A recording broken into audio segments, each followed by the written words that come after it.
Boa noite aos amigos e amigas do canal YouTube. Aqui estou mais uma vez para fazer uma gravação ao vivo dos escritos que nos foi revelado no período de 6/6 de 2002 a 12/8 de 2009. São 151 capítulos com quase 7.000 versículos.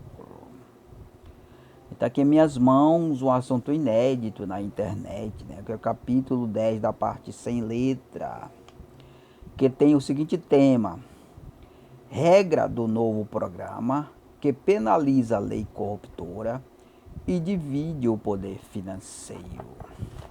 Esse capítulo ele tem 54 versículos. A gente vai iniciar ele agora. Versículo 1. A trilha da obediência aos iniciantes se refere à mudança de seu comportamento, com sua inclusão no programa, entre a conduta que exigimos e a outra que sempre viveu concorrente. E a base inicial é sua conscientização. Vamos repetir mais uma vez o versículo 1. A trilha da obediência aos iniciantes se refere à mudança de seu procedimento, ou seja, se ele tem um procedimento tradicional de matar, de roubar, né, de fazer mal aos outros, ele vai ter que começar a mudar, né? Com sua inclusão no programa, entre a conduta que exigimos e a outra que sempre viveu concorrente. E a base inicial é sua conscientização. Versículo 2.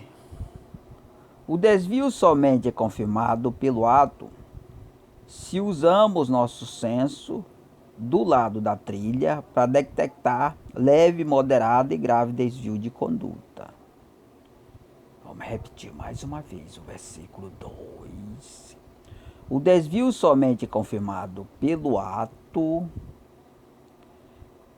e usamos nosso senso do lado da trilha para detectar leve, moderada e grave desvio de conduta, né? Então nós temos sensores, né? E a gente detecta, né? Leve, moderado e grave desvio de conduta, né? São 3 tipos: leve, moderado e grave desvio de conduta. Versículo 3. Usamos o senso para detectar o desvio, periciando o senso do suspeita. Perante nossa presença, detectamos indício em suas palavras, em seus atos. Depois detectamos o indício. Depois de detectado o indício, Deus é consultado sobre o caso e Ele é quem determina o que deve ser feito. Vamos repetir mais uma vez o versículo 3. Usamos o senso para detectar o desvio, periciando o senso do suspeito perante nossa presença, né? Então nós periciamos, né, o senso do suspeito, né? O comportamento dele, as palavras dele, né? Detectamos indício em suas palavras e em seus atos, né? As suas palavras e seus atos detectamos, né? Depois de detectado o indício, Deus é consultado sobre o caso, né? Então não é uma investigação particular, é uma investigação que envolve Deus, né? E Ele é quem determina o que deve ser feito, né? Então esse é o nosso comportamento investigativo, né? Digamos assim, em relação, né, às pessoas suspeitas, né? Só que essa suspeita aqui não é para condenar ela, é para determinar a sua inclusão ou exclusão, né? Versículo 4. Há uma grande facilidade para se detectar a intenção desviada de conduta que aprovamos, pela enorme proporção de pessoas inadequadas à conduta que exigimos. Vamos repetir mais uma vez o versículo 4. há uma grande facilidade para se detectar intenção desviada da conduta que aprovamos, né? É porque uma conduta nova, né? E além do mais, ninguém na Terra vive essa conduta, né? Porque é a lei de Deus que está sendo usada, né, para a pessoa obedecer. A trilha das regras é da lei de Deus, né? E ninguém na lei de Deus o observa na prática. Pela enorme proporção de pessoas inadequadas à conduta que exigimos, né? São pessoas inadequadas, não estão preparadas, né? Então, esse é o nosso trabalho investigativo, mas é para detectar o volume, digamos assim, de conduta errônea, digamos assim, desviada das pessoas, porque sempre existe alguém desviado da conduta, porque ninguém vive essa conduta que exigimos, né? E aí mostra claramente que essa conduta que exigimos vai mudar o destino da humanidade, né? Porque quando as pessoas começarem a viver essa conduta, eles vão fazer diferença. E vai ser uma luz que vai brilhar em toda a terra. Então, e aí a partir daí a terra vai ser purificada, né? Versículo 5. E o desapreço a nós, pela incredulidade aos que falamos, não deixa ninguém disponível a de fato se envolver. E caso se envolva, já é programado para resistir, não se desprogramar. Vamos repetir mais uma vez o versículo 5. E o desapreço a nós, pela incredulidade ao que falamos. Pode ver, quando a gente tem online, às vezes só entra 1, 2, no máximo 3 online, não demora muito tempo, né? É porque é um desapreço, é uma reprovação, né? É o que nós falamos, né? E a gente compreende porque se trata de ideias novas, de ideias não conhecidas, né? Digamos que seja um alimento que as pessoas não estão acostumadas a se alimentar, né? Então é normal no começo ele estranhar, né? Mas aí pouco a pouco, né, eles vão se adaptando a esse novo alimento, né? Saboroso e gostoso, né? Que vai alimentar eles de forma excepcional. Não deixa ninguém disponível a de fato se envolver, né? Então ninguém está disponível, né? Porque muitas pessoas não sabem ainda do que se trata, né? Está ainda em fase de sondagem, digamos assim. E caso se envolva, já é programado para desistir e não se desprogramar, né? Porque a pessoa está programada em outras ideias, né? A pessoa está programada nas ideias da escola, né? Das universidades, né? Nas ideias das igrejas tradicionais, né? Então tudo isso programa a mente das pessoas, né? Porque toda pessoa que, quando você adquire um certo conhecimento, você fica programado naquilo, né? Então esse conhecimento é um programa que vai desprogramar as pessoas daquele programa que ele já vive para outro programa, digamos assim, muito mais justo, muito mais forte, muito mais adequado para o novo mundo. Versículo 6. Os programas de nossos concorrentes ganham força contra durante o tempo que o nosso veio a existir, sempre reproduzidos todos contra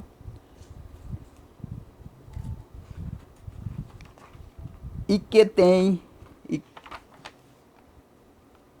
aquele que tem a chance de mudar de vida através de nossos novos programas. Vamos repetir mais uma vez o versículo 6. Os programas de nossos concorrentes ganham força contra o nosso, né? Durante o tempo que o nosso veio a existir, sempre reproduzindo todos aquele que tem a chance de mudar de vida através de nossos novos programas, né? Então eles estão muito preocupados, né? Para que ninguém venha, né? Porque veja bem, são programas que eles não têm força, né? Os nossos programas, porque não tem ninguém programado nessas ideias que nós temos, né? E aí eles têm se preocupado muito para que ninguém venha acontecer isso, ninguém venha se programar, porque se trata de um programa que vai adequar as pessoas ao novo mundo, né? Ao mundo de paz, de amor, de misericórdia e de justiça, né? Já esses programas que as pessoas estão programadas, estão programados num mundo de violência, de maldade, né? De pecado, de coisas ruins, né? Versículo 7. Somente através do empenho em obedecer primeiro as regras do nosso programa, que está envolvendo-se, é possível conhecer e entender para obedecer às regras dos programas misericordiosos, que garante conquistas de direito. Vamos repetir mais uma vez o versículo 7. Somente através do empenho em obedecer primeiro as regras do nosso programa, que está envolvendo-se, é possível conhecer e entender, para depois obedecer às regras dos programas misericordiosos, que garante direito de conquista. E garante conquista de direito, né? Então, esses programas não é só para um novo mundo, não, né? Adequar as pessoas a um novo mundo, né? Porque a partir do momento que ele se adequar a esses programas, ele vai ficar já preparado, né, para passar pela grande tribulação. Porque a grande tribulação, ela não vai vir para todos, né? Vai ter pessoas que vão ser salvas nessa grande tribulação. Então, somente esses nossos programas garantem essa salvação, porque as pessoas já estarão adequadas ao novo mundo, né? Ao mundo de paz, de amor, de misericórdia, né? E com direito também, direito de possuir herança, garantido, né? Versículo 8. Pela disponibilidade de obedecer às regras de nossos programas, se conquista direito de exigir direito de ser recompensado, caso queira fazer livre desvio para ser multado e ganhar direito de cobrar maior valor que a multa, a quem o vos conduziu ao erro. Vamos repetir mais uma vez o versículo 8. Pela disponibilidade de obedecer às regras de nossos programas, se conquista direito de exigir direito de ser recompensado, né? Então, primeiramente, você tem que conquistar o direito do direito de ser recompensado, né? Então, primeiro você tem que conquistar o direito do direito de ser recompensado, caso queira fazer livre desvio para ser multado. Então aqui entra uma interpretação nova, né? O livre desvio de conduta para ser multado, né? Aqui já está se referindo ao título, né? Para essas multas aqui é para chegar à lei corruptora, né? A lei corruptora é as leis corruptíveis, né? Que é essas leis dos homens, a lei de Moisés, né? Então, para você fazer isso, você tem que estar alinhado às regras da lei de Deus, né? Você vai fazer leve desvio, caso queira fazer leve desvio, leve, para ser multado e ganhar direito de cobrar maior valor que a multa a quem vos induziu ao erro, né? Então aqui é o seguinte, você vai atacar uma rede de errado, de pessoas erradas, né? Porque muitas pessoas hoje erram porque é orientado a errar por superiores, né? Então essa multa aqui é para a pessoa se desviar da conduta, e aí ele vai ganhar direito de multar aquela pessoa que orientou ele a se desviar de conduta, né? Aí aquela pessoa que orientou ele pode fazer o mesmo com o superior dele, até chegar à regência da lei corruptora, né? Aqui é um trabalho para penalizar a lei corruptora, né? A regência da lei corruptora, né? Então, porque se trata, né, de uma ordem, de um poder que surge do menor para o maior, né? Aí o menor vai multar o maior do que ele, e o maior do que ele vai multar outro maior do que ele, até chegar à regência da lei corruptora, né? Que é a lei que corrompe as pessoas, né? Que orienta as pessoas a se desviar-se da conduta da própria lei para poder eles penalizar essas pessoas, né? Agora, essa penalidade vai vir em sentido contrário, né?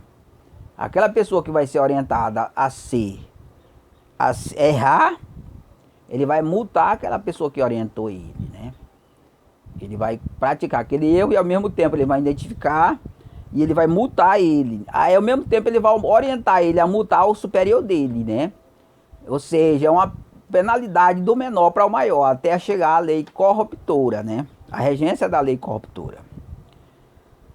Então é muito interessante esse processo aqui, esse procedimento, né? Porque vai atacar os grandes, do menor para o maior, né? Isso aqui é possível desde as pessoas estejam alinhadas na obediência da lei de Cristo, né? Porque a ordem da lei de Cristo é dessa maneira que é do maior para o menor, né? E aí a pessoa vai obedecer aquela ordem do superior dele, e aí quando ele vê que é uma lei errada, uma ordem errada, ele vai penalizar ele, multar ele, né? Até chegar ao superior dele lá em cima. Versículo 9. O desvio de conduta pela plena consciência de ser um erro corrompe sua consciência e passa a ter culpa consciente, deixando seu entendimento distorcido para entender o outro lado puro e não mais entender claramente. Vamos repetir mais uma vez o versículo 9. O desvio de conduta pela plena consciência de ser um erro corrompe sua consciência, né? Quando você desvia da conduta, que você sente na consciência que aquilo ali é um erro, né? O entendimento se corrompe naquele momento, está corrompido, né? Corrompe sua consciência e passa a ter culpa consciente, né? Você vai ter culpa consciente, porque você já sabe que é um erro, né?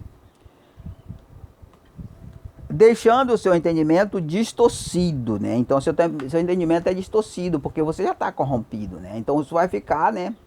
Do lado que daqueles que corromperam seu entendimento, né? Para entender o outro lado puro, né? Então, você não vai entender mais o lado puro como um obediente, né? Você pode até entender, mas como um desobediente, ou seja, já contra aquilo lá, né? Você pode até concordar em palavra, mas no ato você não vai concordar aqui, né? E não mais entenderá claramente. E conforme você vai se estabelecendo, se afundando, né, se fundamentando nessa conduta corrompida, você vai perdendo outro entendimento puro, né? Porque o entendimento puro é só para quem obedece, né? Para quem está nas regras da obediência, né? Porque o entendimento puro só entende puramente quando ele está na linha da obediência. Versículo 10. O entendimento corrompido é uma direção contrária ao lado puro, que poderá ser exercitada e explorada através de um acordo, acionando uma divergência simulada em palavra quando for necessário. Vamos repetir mais uma vez o versículo 10. O entendimento corrompido é uma direção contrária ao lado puro, né? Então, o entendimento corrompido é uma direção contrária ao lado puro, que poderá ser exercitada e explorada através de um acordo, acionando uma divergência simulada em palavra, né? Então, aqui, no acordo, a divergência só pode existir em palavra, né? Quando for necessário, né? Quando for necessário, né? A divergência nessa. Mas para que essa divergência ocorra, tem que ter um acordo secreto, né? Porque passa a ser uma divergência combinada, né? Vamos repetir mais uma vez o versículo 10. O entendimento corrompido é uma direção contrária ao lado puro, que poderá ser exercitada e explorada através de um acordo, acionando uma divergência simulada em palavra quando for necessário, né? Essa divergência aqui, simulada em palavra, é uma maneira de dilubriar, digamos assim, aquelas pessoas que vivem de aparência, né? Dá a entender para ele que há uma divergência, mas na prática, nas obras, deve não existir essa divergência, né? Versículo 11. A multa somente é aplicada a quem está consciente de ser um desvio, ainda já apropriado para receber boas vantagens, usando como causa de justificativa a multa que recebeu.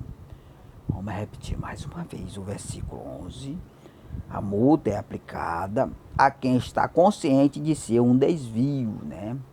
E ela tem que correr do menor para o maior. Ela não pode ocorrer do maior para o menor, não. Né? Porque se ocorrer do maior para o menor, ela vem do domínio superior, né?